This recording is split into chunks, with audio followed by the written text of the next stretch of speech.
Establecemos contacto en vivo en San Juan de Puerto Rico con Layo Sazdi, experto en relaciones internacionales y en asuntos de defensa. Señor Sazdi, muy buenas tardes, gracias por acompañarnos al informativo.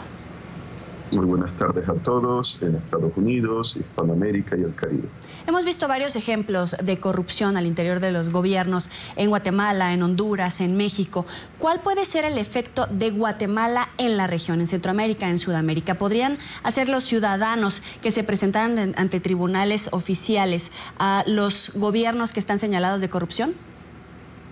Bueno, da la impresión que en el caso de Guatemala hay fuertes presiones para llevar, al presidente Otto Pérez Molina del Partido Patriota, a juicio,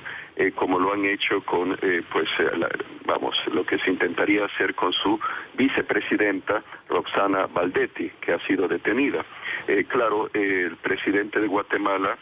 Pérez Molina, goza de inmunidad mientras sea presidente, hasta enero creo que del año que viene, y el Congreso guatemalteco ha rehusado levantar, de momento al menos, esa inmunidad, así que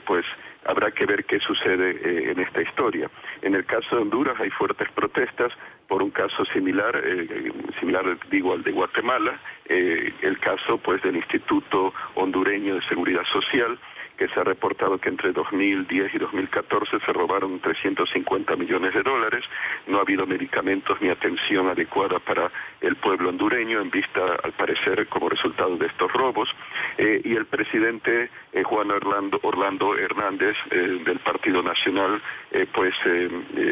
dice que va a combatir la corrupción, pero habría que ver si en su caso se llegaría a que la justicia hondureña llegue a levantar un proceso contra gente de su partido o incluso de considerarse el responsable también contra él. Eso habrá que verlo. Pero en todo caso el fenómeno al parecer está llevándose a cabo en Guatemala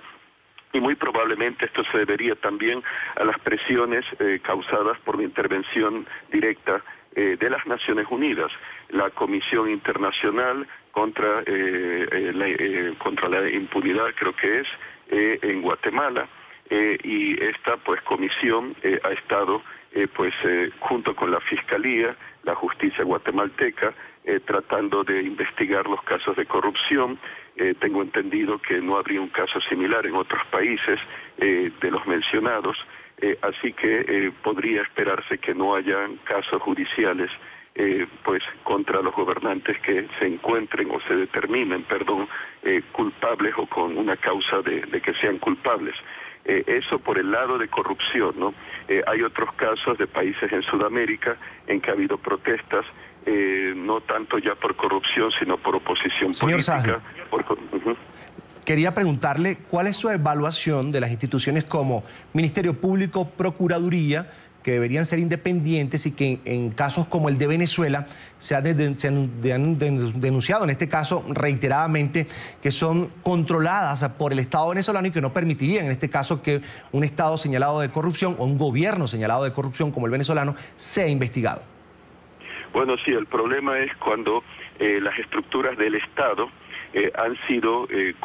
son controladas por un partido político, y el partido pone un partido también en los casos que se podría pensar en Sudamérica de corte marxista, de corte de extrema izquierda,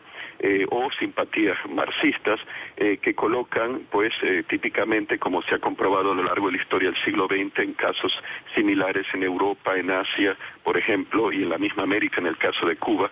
controlan los elementos del Estado, colocan a su gente hasta tal punto que si hubo una estructura de división de poderes originalmente ya dejan de serlo excepto por el nombre y están siendo controladas por el partido en el poder, que por su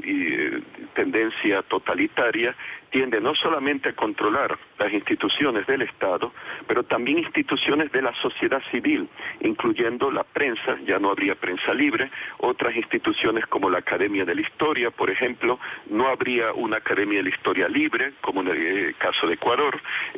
serían controlados por elementos afines al régimen o directamente vinculados al régimen. Y por eso no ha de sorprender si se alega que en el caso de Venezuela hay un caso similar, ¿no?, de que no habría pues una justicia independiente, sería porque los elementos que están a cargo del Poder Judicial serían pues elementos miembros del partido en el poder o intimidados por el partido en el poder a hacer la voluntad del